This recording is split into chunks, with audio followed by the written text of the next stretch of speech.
Hello everyone, कैसे हो आप सब। आज का हमारा टॉपिक है रेजोनेंस। इसमें हम देखेंगे कि रेजोनेंस के लिए क्या कंडीशंस रहती हैं, कौन से स्ट्रक्चर की स्टेबिलिटी ज़्यादा होती है और रेजोनेंस स्ट्रक्चर के समय हमें कौन से रूल फॉलो करने पड़ते हैं, ये सब देखेंगे। तो हम रेजोनेंस के लिए कौन सी कंडीशंस होती हैं पहले वो देखते हैं।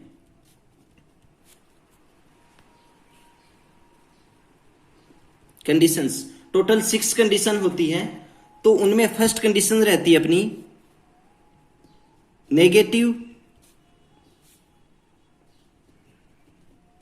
Charge electron, negative charge electron alternate to pi electron conjugation. मतलब नेगेटिव चार्ज पाई इलेक्ट्रॉन के अल्टरनेट में आता है और फिर कॉन्जुगेशन शो करके रेजोनेंस के लिए कंडीशन देता है। मतलब एग्जांपल देखिए, यहां पे क्या है, नेगेटिव चार्ज और ये पाई बॉन्ड इसके अल्टरनेट में है और ये फिर कॉन्जुगेशन करके हमें रेजोनेंस के लिए कंडीशन देता है। नेगेटिव चार्ज आया क्यों है, इस पे इलेक्ट्रॉन्स ज्यादा है तभी नेगेटिव चार्ज है। तो ये इलेक्ट्रॉन्स यहां पे दे देगा, यहां पे इलेक्ट्रॉन्स दे देगा तो फिर यहां पे पाई बॉन्ड बनेगा। तो इस पे पहले से 4 वैलेंसी, इस कार्बन की, बीच वाले कार्बन की पहले से 4 वैलेंसी है, इस पे पाई बॉन्ड बन जाएगा तो इसकी बीच वाले कार्बन की 5 वैलेंसी हो जाएगी, वो इसको अनस्टेबल कर देगा। तो फिर ये बोलेगा इस वाले पाई बॉन्ड को कि आप आगे जाइए और आगे वाले कार्बन पे अपने नेगेटिव चार्ज ले लीजिए। तो ये नेगेटिव चार्ज इधर जाएगा और इस वाला पाई बॉन्ड इधर जाएगा और हमें मिलेगा क्या, हमें मिलेगी ये स्ट्रक्चर।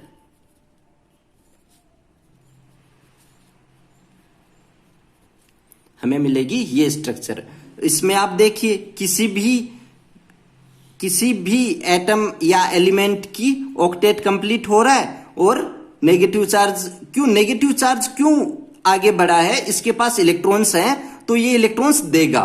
ठीक है, जिसके पास इलेक्ट्रॉन ज्यादा है तभी तो नेगेटिव चार्ज है इस पे, ये इलेक्ट्रॉन देगा तो ये बीच वाला कार्बन बोलेगा कि हमारे पास मत आइए, या तो हमारे पास आ जाइए, आ गए हो तो पास वाले को बोलेगा आप अपने इलेक्ट्रॉन्स दीजिए, नहीं तो हमारा वैलेंसी 5 हो रही है, हम अनस्टेबल हो रहे हैं। तो फिर ये इधर आएगा, इस वाले के इलेक्ट्रॉन इस साइड आएंगे तो इस वाले के इलेक्ट्रॉन उस साइड चले जाएंगे। तो ये अपनी कंडीशन रहती है फर्स्ट। सेकंड कंडीशन रहती है lone pair electron alternate to pi electron conjugation.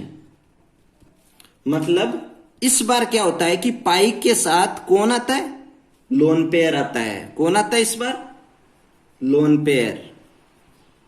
ये देखिए NH2 पे जो लोन पेयर है, अब इनके पास इलेक्ट्रॉन ज्यादा है तो ये इलेक्ट्रॉन कहेंगे मैं इलेक्ट्रॉन दे देता हूं, तो ये इलेक्ट्रॉन दे देगा, फिर से इसके पास 5 वैलेंसी हो जाएगी। अगर ये पाई बॉन्ड यहीं पे रह जाएगा तो फिर ये कहेगा आप पाई बॉन्ड एक टाइम के लिए इस कार्बन को इलेक्ट्रॉन दे दीजिए, इस पाई बॉन्ड के इलेक्ट्रॉन इस कार्बन के पास चले जाएंगे और हमें मिलेगा क्या, CS2, जिसके पास गए हैं उस पे नेगेटिव चार्ज और यहां पे पाई बॉन्ड हट गया और यहां पे पाई बॉन्ड आ गया और इसने दिए हैं तो इसके ऊपर पॉजिटिव चार्ज। ध्यान से देखिए, जिससे गए हैं उस पे पॉजिटिव चार्ज। क्यों पॉजिटिव चार्ज, क्योंकि इसने इलेक्ट्रॉन दिए हैं, और जिस पे इलेक्ट्रॉन आए हैं उस पे नेगेटिव चार्ज। बीच वाले का कोई चार्ज नहीं आया, क्यों, क्योंकि इसकी वैलेंसी पहले भी 4 थी अब भी 4 है, उस पे कोई फर्क नहीं पड़ा। किस वजह से नहीं पड़ा, क्योंकि इस साइड पाई बॉन्ड बना, एक साइड पाई बॉन्ड बना, एक साइड ब्रेक हुआ है। ठीक है, तो इस पे कोई चार्ज नहीं है, जिसने दिया उस पे पॉजिटिव और जिसने लिया लास्ट में जो ले लेता है उस पे नेगेटिव चार्ज आ जाता है। तो ये कंडीशन सेकंड रहती है। थर्ड कंडीशन रहती है अपनी pi electron alternate to pi electron conjugation. इसका क्या मतलब है, इस बार पाई इलेक्ट्रॉन ही पाई इलेक्ट्रॉन के कॉन्जुगेशन में आता है, मतलब CH2 डबल बॉन्ड CH ये इस बार ये पाई क्या करेगा, आगे जाएगा और फिर इसके ऊपर आप देखिए इसकी 5 वैलेंसी हो जाएगी, क्योंकि 4 तो पहले से, इसके पाई आ जाएगा तो 5 वैलेंसी हो जाएगी इस कार्बन की। तो ये इसको बोलेगा आप आगे जाइए, तो हमें मिलेगा क्या, हमें मिलेगा CH2। इससे इस कार्बन से गए हैं ना ये इलेक्ट्रॉन, इस कार्बन से गए हैं, इस पे तो कोई फर्क नहीं हुआ, इस साइड गया इस साइड बन गया, तो इस पे तो कोई चार्ज नहीं आएगा। इस कार्बन से तो इलेक्ट्रॉन्स गए हैं, इस कार्बन से भी एक इलेक्ट्रॉन गया है, बट वो इलेक्ट्रॉन इस साइड वाले में पाई बॉन्ड बनाने में यूज हो गया। तो जब इस वाले कार्बन पे से इलेक्ट्रॉन गए हैं तो इस वाले पे कोई इलेक्ट्रॉन वापस नहीं आया है, तो इस वाले कार्बन से एक इलेक्ट्रॉन गया है, तो उसके लिए हम पॉजिटिव चार्ज बोलेंगे। और यहां पे सिंगल बॉन्ड और ये पाई बॉन्ड यहां पे बन जाएगा, और बीच वाला ऐसा का ऐसा, क्यों, क्योंकि इसकी एक तरफ पाई बॉन्ड बना, एक तरफ ब्रेक हुआ है, तो कोई फर्क नहीं पड़ना। और इसके ऊपर नेगेटिव चार्ज, क्यों, क्योंकि उसके ऊपर लोन पेयर आ गया, उसके ऊपर नेगेटिव चार्ज, क्यों, क्योंकि इसने इलेक्ट्रॉन लिए हैं, तब इसके ऊपर नेगेटिव चार्ज, और इलेक्ट्रॉन जहां से गए हैं उसके ऊपर पॉजिटिव चार्ज। और जिनसे एक के साइड पाई बॉन्ड बना है, दूसरे के साइड पाई बॉन्ड ब्रेक हुआ है, उन पे कोई चार्ज नहीं होगा, क्योंकि उनकी वैलेंसी पहले भी उतनी थी, अब भी उतनी है। ठीक है, तो ये रहे रूल कंडीशन 3। कंडीशन 4 रहती है अपनी, pi electron alternate to vacant orbital. Vacant orbital means carbocation. मैंने आपको सब बता रखा है, आप इंटरमीडिएट्स वाले लेक्चर्स में जाइए कि कार्बोकेटाइन के पास 6 इलेक्ट्रॉन ही रह जाते हैं लास्ट में, तो उसका ऑक्टेट कंप्लीट नहीं होता है, 6 इलेक्ट्रॉन रह जाते हैं, 2 इलेक्ट्रॉन्स की शॉर्ट रह जाते हैं, तो उसका जो वेकेंट ऑर्बिटल बन जाता है, उसके आसपास वेकेंट ऑर्बिटल हो जाता है।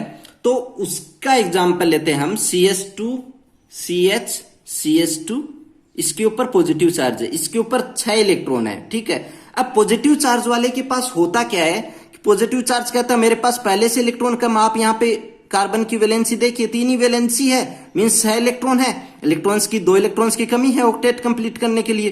तो ये पॉजिटिव चार्ज बोलेगा भाई आसपास देखेगा कहीं पे अल्टरनेट में उसको पाई बॉन्ड मिल रहा है, पाई बॉन्ड मिल रहा है, ये बोलेगा भाई तुम हमें एक कुछ टाइम के लिए ये अपने पाई बॉन्ड के इलेक्ट्रॉन हमें दे दीजिए।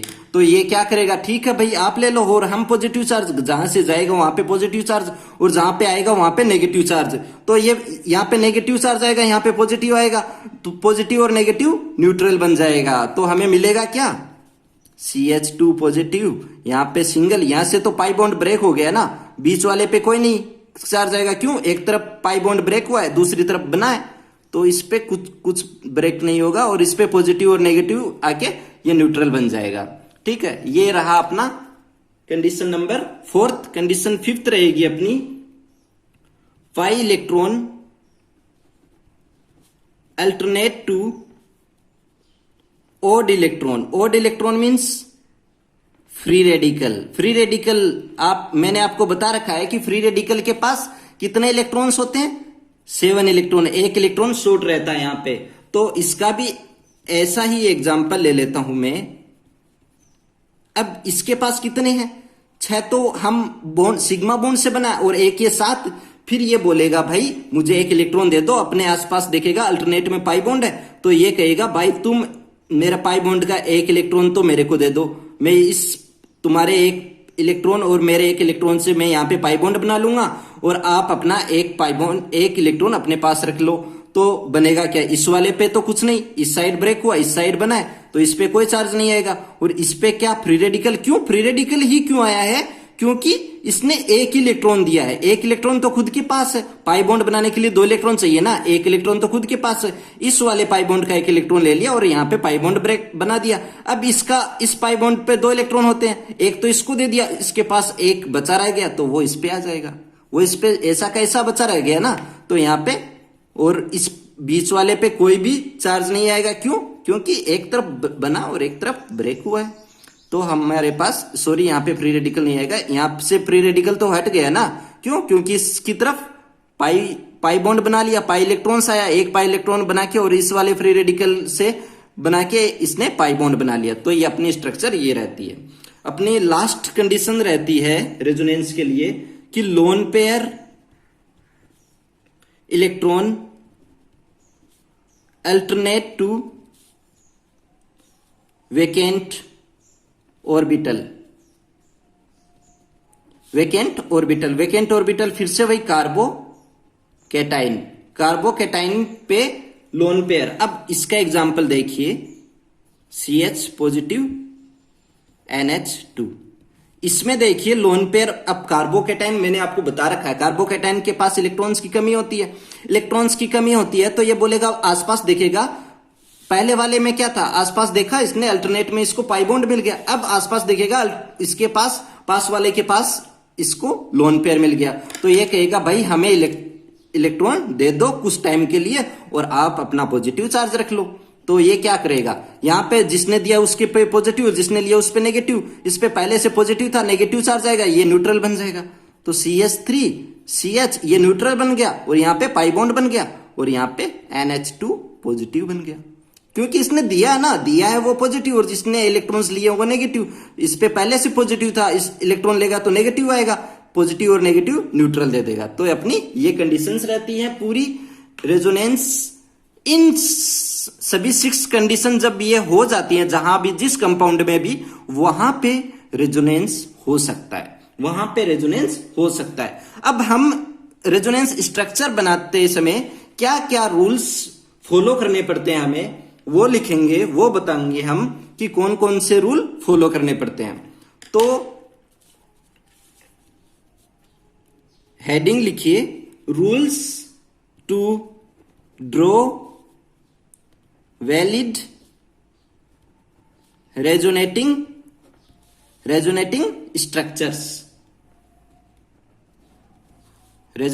स्ट्रक्चर्स के लिए रूल्स क्या क्या होने चाहिए। तो उसके लिए फर्स्ट रूल होगा अपना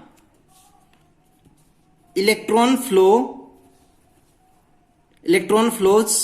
फ्लोस होते हैं कहां से कहां तक, high electron density to low electron density. कैसे होते हैं मैं 2 एग्जाम्पल के साथ बताऊंगा आपको, एक +m ग्रुप लेके, एक -m ग्रुप लेके। +m और -m ग्रुप्स क्या होते हैं ये आप मेरे मेजोमेरिक इफेक्ट में जाके पढ़ सकते हैं, वहां पे मैंने सब बता रखा कौन से ग्रुप किस में आते हैं।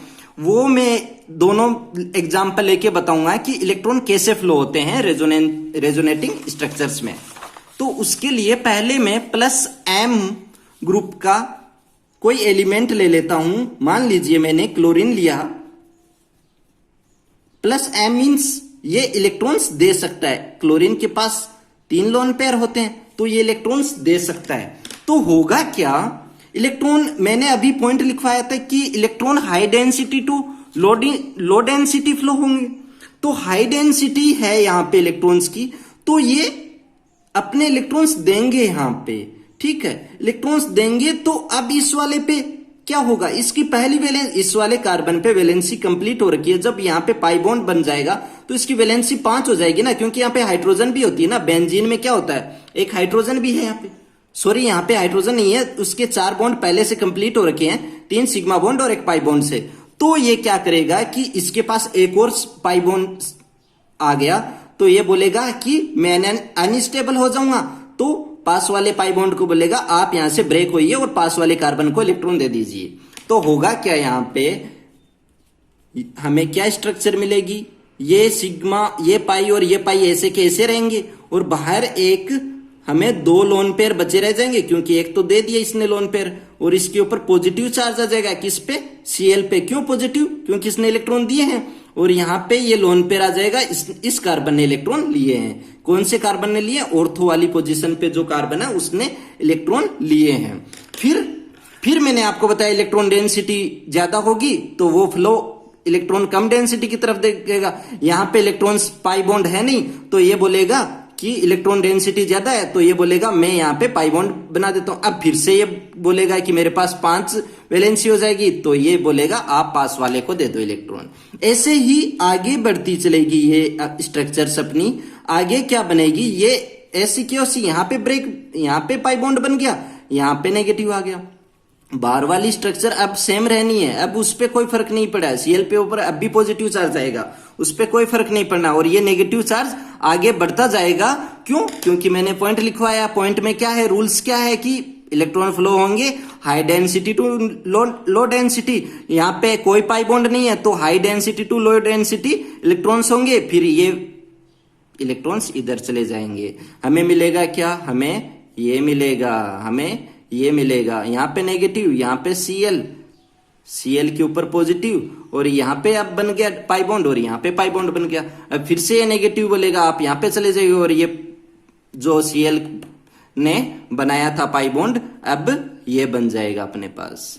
ये फिर से फर्स्ट स्ट्रक्चर जैसी ही स्ट्रक्चर बन जाएगी, बस फर्क इतना है कि इस बार पहले पाई बॉन्ड यहाँ पे था, अब आगे चला जाए, जहां पे पाई बॉन्ड नहीं थे वहां पे पाई बॉन्ड बन गए हैं। यही रेजोनेंस स्ट्रक्चर्स होती हैं, ये 500 रेजोनेंस स्ट्रक्चर हैं। और प्लस एम होने की वजह से नेगेटिव चार्ज ऑर्थो और पैरा पे, ओनली ऑर्थो और पैरा पे प्लस एम ग्रुप होने की वजह से, मैंने आपको यह भी बता रखा है जब हमने मेजोमेरिक इफेक्ट पढ़ा था कि प्लस एम ग्रुप होने की वजह से नेगेटिव चार्ज ऑर्थो और पैरा पे, फिर ऑर्थो पैरा पे डीलोकेलाइज होते रहता है नेगेटिव चार्ज। इलेक्ट्रॉन क्लाउडिंग बढ़ती जाती है, ऑर्थो और पैरा पे इलेक्ट्रॉन की क्लाउडिंग होती जाती है। तो ऐसे ग्रुप अटैक कर सकते हैं यहाँ पे जिसको इलेक्ट्रॉन चाहिए। इलेक्ट्रॉन किसको चाहिए होते हैं, जो इलेक्ट्रोफाइल होते हैं, इलेक्ट्रोफाइल जिसके ऊपर पॉजिटिव चार्ज होते हैं, तो वो ऑर्थो और पैरा पे आके ऐड हो सकते हैं, वहां पे अटैक करके ऐड हो सकते हैं। तो ये रहती है अपने एग्जाम्पल प्लस एम इफेक्ट का। अब मैं एक ऐसा ग्रुप ले लू माइनस एम का, उसमें भी रेजोनेंस बता देता हूं मैं कि उसमें कैसे आती है। आप NO2 ग्रुप ले लीजिए, NO2 माइनस एम का है, तो ये क्या करेगा, NO2 खींचता है ना, माइनस एम मीन्स इलेक्ट्रॉन खींचने वाला ग्रुप, इलेक्ट्रॉन विड्रोविंग ग्रुप। तो ये क्या करेगा, इलेक्ट्रॉन्स यहां से लेगा, बेंजीन से इलेक्ट्रॉन लेगा, और ऑक्सीजन के पास, अब इसके पास अनस्टेबल हो जाएगा, तो ये ऑक्सीजन को दे देगा। तो ऑक्सीजन पे नेगेटिव चार्ज आएगा, और यहाँ पे इस पे पॉजिटिव चार्ज आएगा। किस पे पॉजिटिव, जहां से जिसने इलेक्ट्रॉन दिया है उस पे पॉजिटिव चार्ज आएगा, और इस वाले ऑक्सीजन पे तो कोई फर्क नहीं पड़ना ना, इस पे फर्क पड़ना है। क्यों? क्योंकि इस पे नेगेटिव चार्ज आएगा, इस पे नेगेटिव चार्ज आएगा, और इस कार्बन पे पॉजिटिव चार्ज आएगा क्योंकि यहां से निकला है। और इस नाइट्रोजन पे कोई फर्क नहीं पड़ना क्योंकि एक पाई बॉन्ड बना है, दूसरी तरफ ब्रेक हुआ है, तो इस पे कोई फर्क नहीं पड़ना है। तो एक पाई बॉन्ड यहाँ पे बना है और इस साइड से ब्रेक हुआ, तो इस पे कोई फर्क नहीं पड़ना है। जहां से इलेक्ट्रॉन गए वहां पे पॉजिटिव, और जहां पे इलेक्ट्रॉन आए वहां पे नेगेटिव। फिर ये पॉजिटिव चार्ज, मैंने बताया पॉजिटिव चार्ज अपने आसपास वाले पे देखेगा, हाँ भाई अल्टरनेट में हमें पाई बॉन्ड मिल जाएगा, पाई इलेक्ट्रॉन्स मिल जाएंगे, तो ये कहेगा हमें दे दो। फिर ये बोलेगा ठीक है आप ले लो, तो हमारे पास क्या बनेगा, हमारे पास ये बन जाएगा पॉजिटिव चार्ज, आप यहां पे आ जाएगा, और बाहर वाला ग्रुप वैसा का वैसा ही रहेगा, रेजोनेटिंग स्ट्रक्चर बनती रहेगी। फिर से ये पॉजिटिव चार्ज वाले की तरफ जाएगा, और अपनी स्ट्रक्चर क्या बनेगी, यहां पे पॉजिटिव चार्ज आ जाएगा अब, और यहां पे इसने पाई बॉन्ड बना लिया, यहां पे पाई बॉन्ड बना लिया, और यहां पे NO2 सेम वैसा का वैसा ही NO2 अब भी बना रहेगा। यहाँ पे पाई बॉन्ड है, और यहाँ पे ऑक्सीजन पे नेगेटिव चार्ज। फिर क्या होगा, फिर से ये पाई बॉन्ड कहेगा मुझे इलेक्ट्रॉन्स चाहिए, मेरे पास तो इलेक्ट्रॉन्स, कार्बोकेटायन बोलेगा मेरे पास इलेक्ट्रॉन्स की कमी है, फिर से चाहिए, तो ये बोलेगा ठीक है आप मेरे, नाइट्रोजन बोलेगा मेरे से ले लो, फिर नाइट्रोजन ऑक्सीजन से बोलेगा कि मेरे पास वरना कम हो जाएंगे, आप भी मुझे फिर से इलेक्ट्रॉन दे दो। फिर ये पाई बॉन्ड यहां से बनके ऐसी स्ट्रक्चर हमें मिल जाएगी, कोई कैसी मिलेगी, ऐसी स्ट्रक्चर हमें मिल जाएगी। सेम वैसी स्ट्रक्चर जैसी फर्स्ट, फर्क इतना होता है जहां पे पाई बॉन्ड नहीं थे वहां पे पाई बॉन्ड बन गया। ऐसी ही हमें ये स्ट्रक्चर क्या कहलाती, कौन सी स्ट्रक्चर होती है, ये रेजोनेटिंग स्ट्रक्चर होती है। यहाँ पे क्या देखा आपने कि ऑर्थो और पैरा फिर ऑर्थो, ऑर्थो पैरा ऑर्थो, मतलब ऑर्थो और पैरा पोजीशन पे पॉजिटिव चार्ज घूम रहा है। मतलब जब हमें नेगेटिव चार्ज वाले, जिसको पॉजिटिव चार्ज चाहिए, जिसको मतलब न्यूक्लियोफाइल जहां कहां पे अटैक करेगा, अब जो पॉजिटिव चार्ज को पसंद करता है वो ऑर्थो और पैरा पे अटैक करेगा, मेटा पे क्यों नहीं करेगा, इसलिए नहीं करेगा। तो हम इन दोनों स्ट्रक्चर्स को देख के ये बता सकते हैं कि रेजोनेटिंग स्ट्रक्चर ओनली ऑर्थो और पैरा पे वर्क करती है। मतलब जो प्लस एम या माइनस एम जो भी कोई ग्रुप में अगर मेटा पे ऐड कर रखा है तो वो उसका अफेक्ट नहीं पड़ता वहां पे, ओनली ऑर्थो और पैरा पे ऐड हो रखे हैं तभी वो प्लस एम और माइनस एम की कैपेसिटी रखते हैं, अपनी पावर रखते हैं। प्लस एम और माइनस एम तभी वर्क करता है जब वो ग्रुप ऑर्थो और पैरा पे ऐड हो रखा है, क्योंकि जो भी पॉजिटिव और नेगेटिव चार्ज है वो ऑर्थो और पैरा पे ही लोकेलाइज हो रहा है, मेटा पोजीशन पे नहीं आ रहा। मेटा पोजीशन पे हमारा प्लस एम और माइनस एम अफेक्ट वर्क नहीं करता है। ठीक है, तो ये अपना रूल नंबर फर्स्ट रहता है कि इलेक्ट्रॉन फ्लो कहां से कहां करते हैं, हाई डेंसिटी इलेक्ट्रॉन की हाई डेंसिटी से लो डेंसिटी की तरफ इलेक्ट्रॉन फ्लो करते हैं। ये अपना रहा पॉइंट नंबर 1। पॉइंट नंबर 2 रहता है, रूल नंबर 2 रहता है कि किसी भी एटम की पोजीशन चेंज नहीं होनी चाहिए। Position of any atom can't be change only the pi electron are delocalized। मतलब ओनली पाई इलेक्ट्रॉन लोकेलाइज हो सकते हैं, एटम एक जगह से दूसरे जगह पे नहीं जा सकते। एग्जांपल लेता हूं मैं, CH3COO, इस पे इलेक्ट्रॉन है, नेगेटिव चार्ज है, होगा क्या, ये नेगेटिव चार्ज इलेक्ट्रॉन देगा और फिर इस वाले पे, इस पे नेगेटिव चार्ज आ जाएगा, CH3C, यहां पे पाई बॉन्ड बनेगा और यहां पे नेगेटिव चार्ज आ जाएगा, और यहां पे देगा तो पॉजिटिव आएगा, पहले से नेगेटिव है तो ये न्यूट्रल बन जाएगा और इस पे नेगेटिव चार्ज आ जाएगा। तो ये क्या होता है, इसमें क्या हुआ, इसमें पाई इलेक्ट्रॉन्स इस जगह से गए हैं, इस जगह पे आए हैं। किसी भी एटम यहां पे चेंज हुआ है, अपनी पोजीशन चेंज की है, नहीं चेंज की है कोई भी एटम। दूसरा मैं एग्जांपल लेता हूं कि CH3CO CH3, और फिर मैं ये बनाता हूं कि CH2CH3 और यहां पे OH। ये मैं रेजोनेटिंग स्ट्रक्चर बनाता हूं। फिर मैं बोलता हूं कि ये रेजोनेटिंग स्ट्रक्चर नहीं बनती है। क्यों नहीं बनती है, क्योंकि यहां पे हाइड्रोजन यहां पे आ गया, अपनी पोजीशन चेंज की है यहां से यहां पर, और हाइड्रोजन एक एटम है, एटम की यहां पे पोजीशन चेंज नहीं हो सकती। ओनली किसकी पोजीशन चेंज हो सकती है, पाई इलेक्ट्रॉन्स की। पाई इलेक्ट्रॉन एक जगह से दूसरी जगह पे लोकेलाइज हो सकते हैं, एटम नहीं जा सकते। तो दूसरा रूल अपना यह रहता है कि एटम की पोजीशन चेंज नहीं हो सकती। थर्ड रूल क्या रहता है कि ऑक्टेट कंप्लीट होना चाहिए।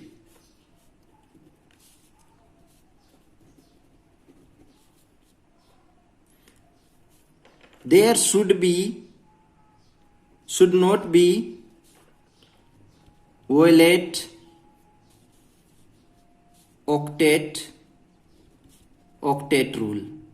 ऑक्टेट रूल का वायलेशन नहीं होना चाहिए। एग्जाम्पल देखिए बताता हूं मैं आपको, CH3CH double bond CHNH, nitrogen पे 3 हाइड्रोजन हो गए तो एक पॉजिटिव चार्ज आएगा, क्योंकि नाइट्रोजन 3 ही सिग्मा बॉन्ड बनाता है। तो एक पॉजिटिव चार्ज इसलिए आया है कि उसने अपनी बेसिसिटी शो करके हाइड्रोजन लिया है, और मैंने यहां पे ये बना दी, ये स्ट्रक्चर बना दी। फिर मैं यहां पे देखूंगा कि यहां पे नाइट्रोजन पे कितने 8 इलेक्ट्रॉन हो रहे हैं, क्यों 4 सिग्मा बॉन्ड बनाए हैं तो 8 इलेक्ट्रॉन हो रहे हैं। 8 इलेक्ट्रॉन मींस ऑक्टेट कंप्लीट है। बट यहां पे देखिए ऑक्टेट कंप्लीट नहीं है, ये ज्यादा है। यहां पे 10 इलेक्ट्रॉन है, 1 2 3 4 5 बॉन्ड्स बन रहे हैं यहां पे, तो इलेक्ट्रॉन्स ज्यादा हैं तो ऑक्टेट रूल फॉलो नहीं हो रहा है, तो ये हमारी रेजोनेटिंग स्ट्रक्चर नहीं बनेगी, रूल नंबर 4 पे चलते हैं। रूल नंबर 4 रहता है अपना, each resonating structures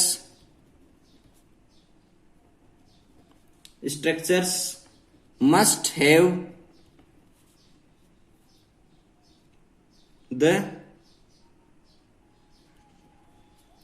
same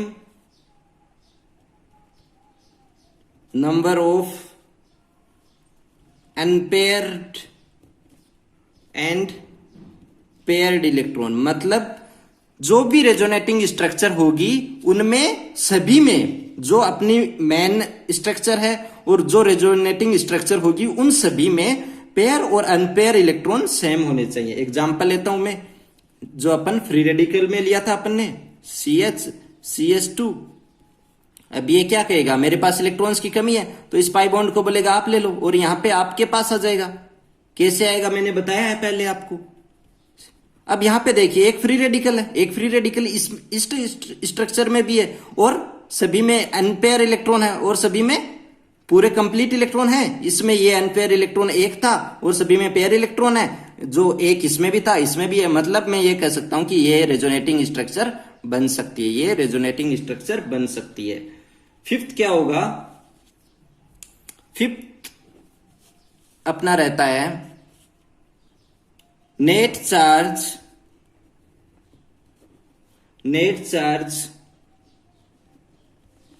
should be conserved in all resonating structures। मतलब जो भी सभी रेजोनेटिंग स्ट्रक्चर्स रहती है उनमें नेट चार्ज कंजर्व रहता है। नेट चार्ज जितना पहले में स्ट्रक्चर में रहेगा उतने ही सभी स्ट्रक्चर्स में रहता है। एग्जांपल लेता हूं, इसमें क्या करेगा, ये पाई बॉन्ड यहां से देगा इलेक्ट्रॉन, फिर इसके पास 5 वैलेंसी हो जाएगी तो ये इसकी तरफ दे देगा तो इसके ऊपर पॉजिटिव आ जाएगा। CH double bond CH CS2 इसने लिया तो नेगेटिव चार्ज आ गया। अब यहां पे देखिए नेट चार्ज कितना है, इस पे नेट चार्ज कितना 0, इस पे कोई चार्ज नहीं है, इस कंपाउंड पे कोई चार्ज नहीं है। इस पे कितना है, एक पे पॉजिटिव एक पे नेगेटिव, इस पे भी नेट चार्ज 0। तो जहां पहले भी 0 था अब भी 0 है। नेट चार्ज कंजर्व रहता है पूरी रेजोनेटिंग स्ट्रक्चर में, चाहे कोई भी एक रेजोनेटिंग स्ट्रक्चर निकाल लो उसमें जो चार्ज होगा वो ही अगले वाली स्ट्रक्चर्स में होगा, वो ही अगली वाली स्ट्रक्चर्स में होगा। ये रहता है अपना रूल नंबर 5। अब अपन चलते हैं रूल नंबर, ये अपने सभी रूल्स रहते हैं रूल नंबर 5। और अब हम चलेंगे कि रेजोनेटिंग स्ट्रक्चर की जो स्टेबिलिटी है उनके क्या रूल्स रहते हैं। हेडिंग डाल लीजिए, rules for stability of resonating structures. Resonating structures की स्टेबिलिटी के लिए क्या रूल्स रहते हैं, तो उसके लिए फर्स्ट रूल है, उसके लिए फर्स्ट रूल क्या रहेगा कि पोलर स्ट्रक्चर है, जो नॉन पोलर स्ट्रक्चर है, नॉन पोलर या न्यूट्रल, जो नॉन पोलर या न्यूट्रल स्ट्रक्चर है उसकी स्टेबिलिटी ज्यादा होगी किससे, पोलर स्ट्रक्चर से।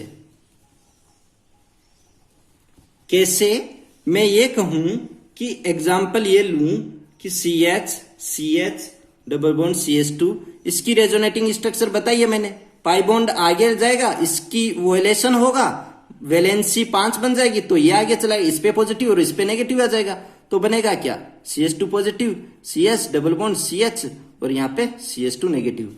अब मैं कहूं कि ये स्ट्रक्चर फर्स्ट है, ये बनी तो इसी रेजोनेंस से, पर इनमें स्टेबल कौन ज्यादा होगा। मैंने ये बोला है कि जो नॉन पोलर हो या न्यूट्रल हो। फर्स्ट स्ट्रक्चर न्यूट्रल है ना, तो स्टेबिलिटी किसकी ज्यादा होगी, फर्स्ट की ज्यादा होगी सेकंड से। इन पे चाहे नेट चार्ज 0 हो बट ये पोलर हो गए। पोलर मीन्स किसी एक पे पॉजिटिव है ना, एक पे नेगेटिव है ना। नेट चार्ज 0 है, मैं उसकी बात नहीं कर रहा हूं, बट ये पोलर हो गया, यहां पे पोलराइजेशन आया है, ये न्यूट्रल है, तो न्यूट्रल स्ट्रक्चर फर्स्ट जो रहती है वो स्टेबिलिटी उसकी ज्यादा हो जाएगी सेकंड से। तो ये रूल नंबर फर्स्ट रहता है अपना। रूल नंबर सेकंड क्या रहता है कि वही ऑक्टेट जिसकी ऑक्टेट कंप्लीट है, ऑक्टेट जिसकी कंप्लीट है वो स्टेबल ज्यादा होगा। जिसका ऑक्टेट कंप्लीट है वो स्टेबल ज्यादा होगा। मेरे नोट्स आप मेरे टेलीग्राम चैनल पे जाके ले सकते हैं, लिंक डिस्क्रिप्शन में है, आप वहां से ले लीजिएगा। तो ऑक्टेट जिसका कंप्लीट होगा वो ज्यादा स्टेबल होगा। मैं एग्जांपल लेता हूं, CH3 CH positive, NH2 CH3 CH NH2 plus. अब आप यहां पे देखिए कि यहां पे कार्बन पे इसका ऑक्टेट कंप्लीट नहीं है। क्यों नहीं है? क्योंकि इसके ऊपर पॉजिटिव चार्ज है। आप इसको देखिए, इसके ऊपर पॉजिटिव चार्ज है फिर भी इसका ऑक्टेट कंप्लीट है। तो मैं ये कहूंगा कि सेकंड की स्टेबिलिटी फर्स्ट से ज्यादा है। क्यों ज्यादा है? क्योंकि इसकी ऑक्टेट कंप्लीट हो रखा है। ठीक है, तो ऑक्टेट जिसका कंप्लीट होता है वो स्ट्रक्चर ज्यादा स्टेबिलिटी शो करती है। तो रूल नंबर फर्स्ट क्या था? जो न्यूट्रल या नॉन पोलर थी वो ज्यादा स्टेबल होगा। सेकंड था जो ऑक्टेट कंप्लीट, जहां पे जिस भी एलिमेंट पे जिस भी कंपाउंड पे ऑक्टेट कंप्लीट हो पूरी स्ट्रक्चर में, वो ज्यादा स्टेबिलिटी होगी उसकी जिसपे ऑक्टेट कंप्लीट नहीं हो। थर्ड रहता है अपना कि पॉजिटिव और नेगेटिव चार्ज वहां पे आएगा। ऐसे मानिए मैंने आपको बता रखा है कि जिसकी electronegativity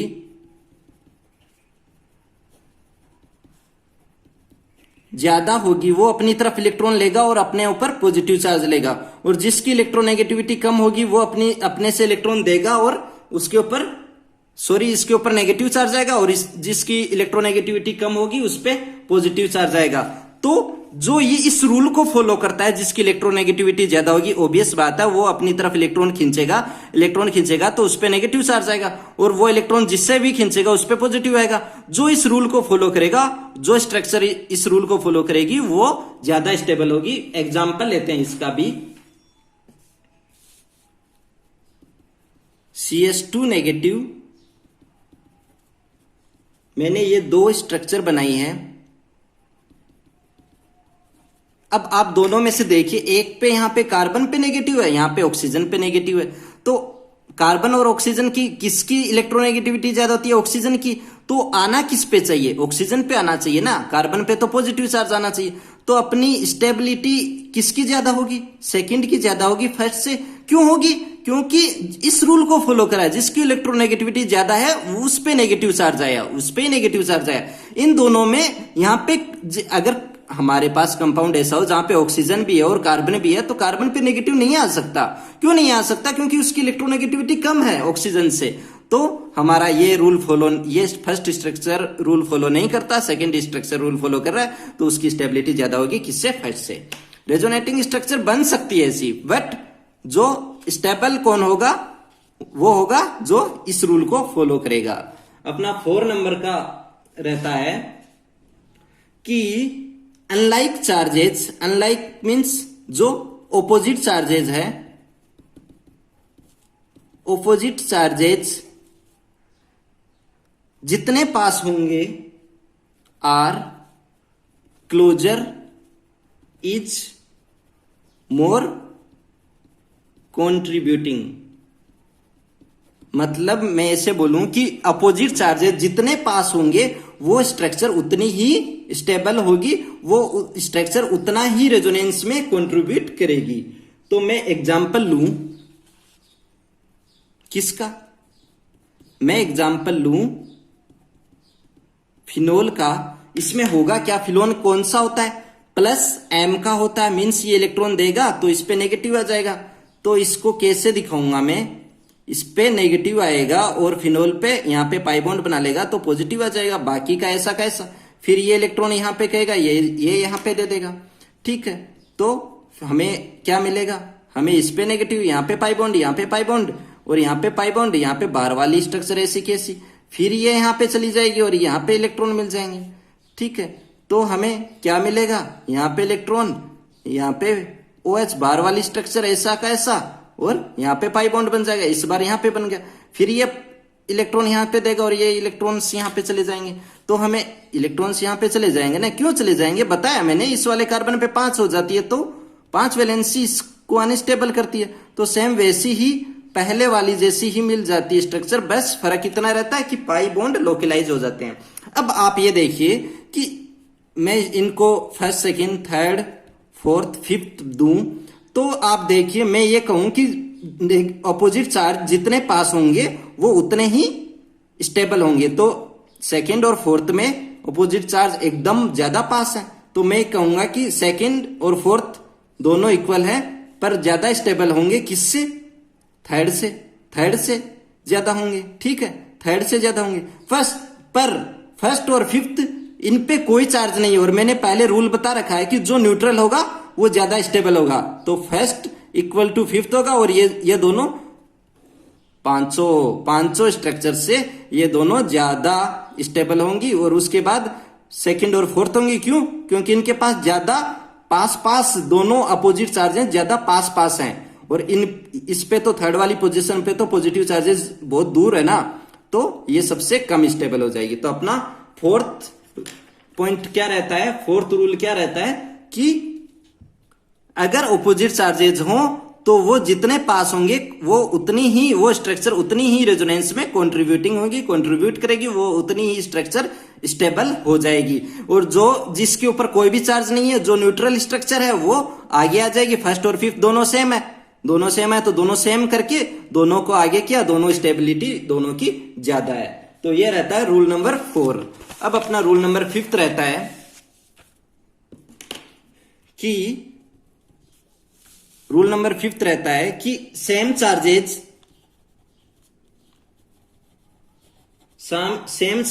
are far away is more contributing. अब वही एग्जांपल पहले वाले में ले लीजिए आप, फिर से मैं बता देता हूं।